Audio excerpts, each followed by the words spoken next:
கதையின் தலைப்பு வேகமான முயல் மற்றும் உறுதியான முள்ளம்பன்றி. அமைதியான காட்டில் ஜில்லு என்ற வேகமான குட்டி முயலும் மெதுவாக நகரும் முத்து என்ற கூச்ச சுபாவமுள்ள முள்ளம்பன்றியும் வாழ்ந்தன. ஜில்லு அடிக்கடி அவனை மெதுவாக கிண்டல் செய்வான். முத்து, நீ சாயங்கால நிழல் மாதிரி நடக்கிறாய். முத்து புன்னகைத்தான்.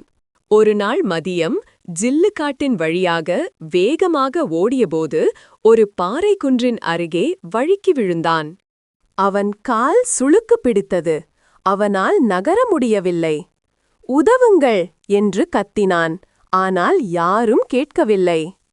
முத்துவை தவிர அவர் மெதுவாக குரல் வந்த திசையை நோக்கி நடந்தார்.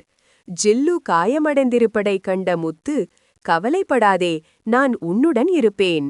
ஜில்லு முகம் சுளித்தான். ஆனால் உன்னால் உதவிக்க ஓட முடியாதே.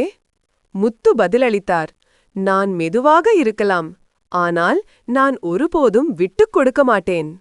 முத்து சிறிது நேரம் யோசித்து மெதுவாக நடந்து சென்று மற்ற விலங்குகளை உதவிக்கு அழைத்தான்.